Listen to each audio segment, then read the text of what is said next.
Welcome back, fight fans. Welcome back. Let's just dig right into it. Andy Ruiz shocks the world. So let's just break it down. We have a new unified world champion. That's Andy the Destroyer Ruiz. I've had a lot of different people coming to me telling me, things about, there's going to be an upset and things like this. But I always tell people, in boxing, anything can happen. You never know. But Andy Ruiz is the first Mexican world champion. That must be congratulated and celebrated. He is very, very accomplished at this point. He catapults to the rankings. He is a new unified world champion and the first in Mexican history. So you have to give all the credit and props to Andy Ruiz.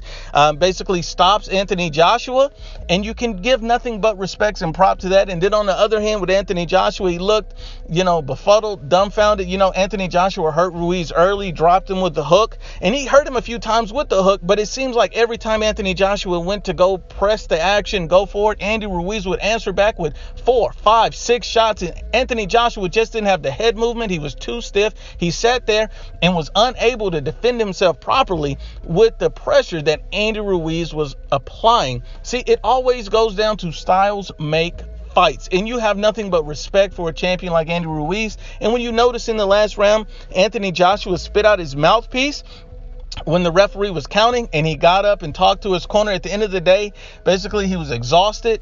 He didn't have an answer, and that's why the fight was waved off. I think the fight was legitimately waved off. There's no controversy for that with me. I think it's a legitimate stoppage. I think it's a good win for Andy Ruiz. And I think that there will be a rematch with Andy Ruiz and Anthony Joshua. Anthony Joshua had no answer. I'm sure there's a rematch clause. I'm sure we'll see this fight run back, most likely in the U.S., and this is going to be a very interesting rematch to see how this unfolds, because Andy Ruiz brought a skills and dimensions to the fight that no one anticipated. He's an instant millionaire. He's taking on huge paydays after this, and much credit to Andy Ruiz.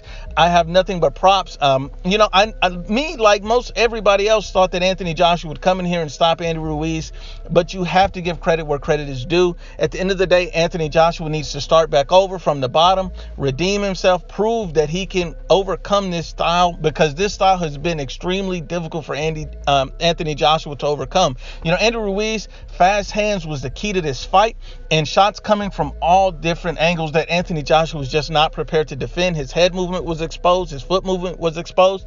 And the one thing that I noticed about Anthony Joshua that I needed him to do more is keep the jab stiff and hard the entire fight, keep Andy Ruiz at bay, and he just simply didn't do that. Anthony Joshua looked exhausted. So my adjustments for the second fight, the rematch, should that happen, is I think Anthony Joshua needs to lose a little bit of the muscle. He needs to keep a stiff, hard jab in Andy Ruiz's face, and he needs to keep movement. But at the end of the day, Andy Ruiz is the new unified champion of the world. Much respect and props. Once again, Unbiased as always, it's the IBFP. Please share, like, and you must absolutely subscribe.